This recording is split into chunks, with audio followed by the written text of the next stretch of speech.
بسم اللہ الرحمن الرحیم. ناظرین السلام علیکم. آپ دیکھ رہے ہیں پروگرام کشمیر ٹوڈے. میں ہوں یاسر رحمان. ناظرین آج کا یہ پروگرام ہم آپ کے سامنے پیش کر رہے ہیں. یہ ایک محض ٹاک شو نہیں ہے بلکہ پاکستان کی بقا کے اس مقدمے کی فائل ہے جسے ہم نے عالمی ضمیر کے سامنے رکھنا ہے. 1960 میں ہونے والا سندھ طاس معاہدہ اب محض ایک کاغذ کا ٹکڑا نہیں رہا. دنیا بھی اس بات کو جانتی ہے. بلکہ ایٹمی طاقت کے حامل دو پڑوسیوں کے درمیان جنگ اور امن کی لکیر بن چکا ہے. بھارت کا رویہ ہمیشہ سے ایک توسیع پسندانہ ریاست کا رہا ہے. جب مئی 2025 میں پاکستان کے دفاعی حصار یعنی بنیان مرصوص نے بھارتی سرماؤں کے تکبر کو خاک میں ملایا اور انہیں دھول چٹا دی، اور اس کے ساتھ ساتھ ہم نے دیکھا کہ لائن آف کنٹرول پر جس طرح سے ان کو کھدیڑا گیا اور ان کی تصویراتی بساط کو الٹ کر رکھ دیا گیا، تو مودی سرکار نے اپنی ذلت چھپانے کے لیے آبی جارحیت کو نیا فرنٹ بنا لیا. یہ وہی بھارت ہے جسے وادی گلوان میں چین کے ہاتھوں 1962 کے بعد بدترین ہزیمت اٹھانا پڑی. جب میدان جنگ میں سینہ تاننے کی ہمت جواب دے گئی تو اب یہ بزدل دشمن بین الاقوامی قوانین کی پیٹھ میں چھرا گھونپنے کی کوشش کر رہا ہے. ہیگ میں قائم مستقل عدالت ثالثی نے حالیہ سماعتوں میں پاکستان کے اصولی موقف کو وہ قانونی مہمیز دی ہے جس نے دلی کے ایوانوں میں ہلچل مچا کر رکھ دی ہے. 3 فروری 2026 کو عدالت نے سماعت کا دوسرا مرحلہ مکمل کر لیا جس میں پاکستان نے کشن گنگا اور رتلے جیسے متنازع منصوبوں کے ڈیزائن پر اپنے جائز اعتراضات سامنے رکھے. بھارت نے اپنی روایت کے مطابق دعوت کے باوجود اس سماعت میں شرکت سے انکار کر دیا اور ایک بار پھر راہ فرار اختیار کرنے کی کوشش کی. اب تک ہیگ سے ہم نے کیا حاصل کیا ہے یہ بھی آپ کے سامنے ذرا ہم رکھ لیتے ہیں.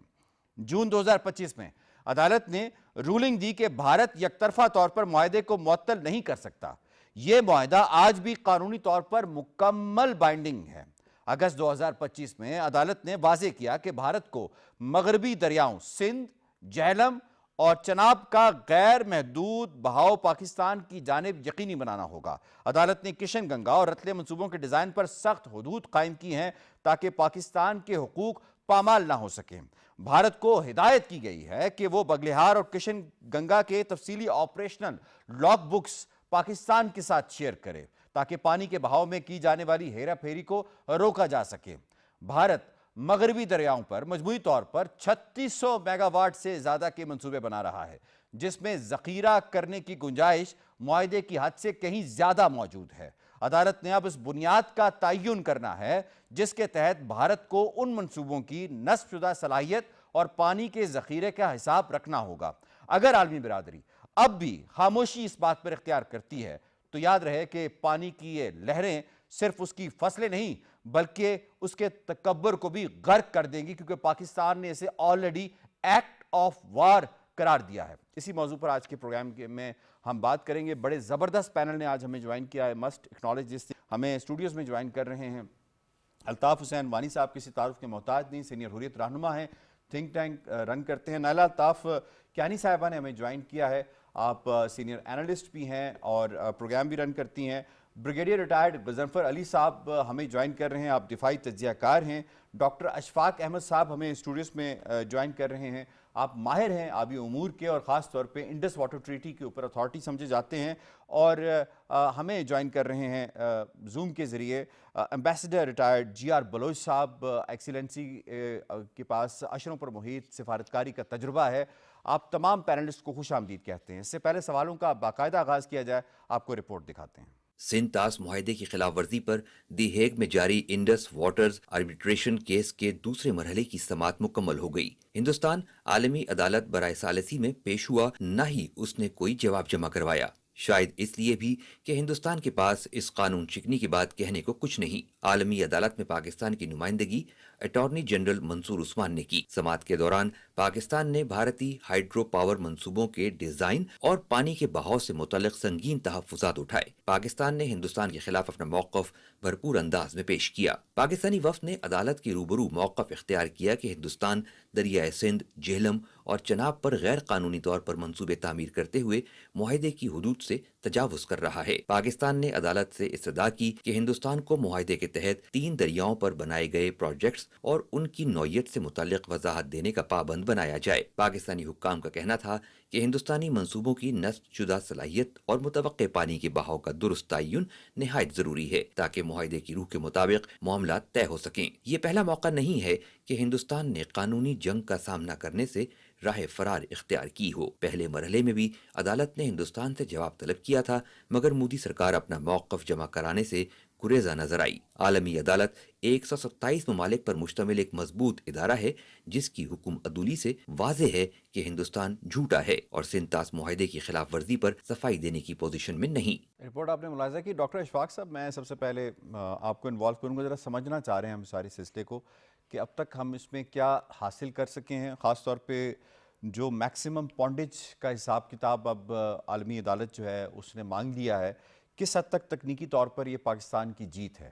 آپ سب جانتے ہیں کہ یہ one of the powerful instrument ہے ہمارا انڈس واٹر ٹریٹی، جس میں دو فریق کے درمیان ہی جو بھی ریزالو ہونا ہے بٹوین ٹو پارٹیز، اور بڑا ایک ایگزامپلری ماڈل ہے تھرو آؤٹ دا ورلڈ۔ میرا خیال ایسے شاید ہی معاہدے ہوں اس پہ دنیا میں، اور جب انڈیا نے اس کو اویسو پوزیشن اختیار کی ہے تو اس میں میرے خیال ٹائم ہیز کم کہ ہم دنیا کو باور کریں کہ اس کو کہ what are the real facts اور کیا اس کی بنیادی وجوہات ہیں کہ ہم نہ کیوں اس کو پوائنٹ، اور ہمارا جو موقف یہی ہے کہ جی آپ جو اس کی ٹیکنیکل ہیں، جو ڈیٹا شیئرنگ کی اویسونیس ان کے پارٹ پہ ہے، اور جو اس میں ڈیزائن کچھ پانا اور اس کو پھر آپریشنل جو ہیں رولز اس میں وائلیٹ کرنا اور ڈیٹا شیئر نہ آپ نے کرنا۔ بات کی نا ڈیزائن کو، sorry to cut you, design کو چھپانے کے حوالے سے، تو یہ ڈیزائن کو کیوں چھپایا جا رہا ہے؟ جو پونڈیج کا بار بار یہاں پہ ذکر ہو رہا ہے، تھوڑا سا ذرا ہمارے ناظرین کو سمجھائیے گا کہ یہ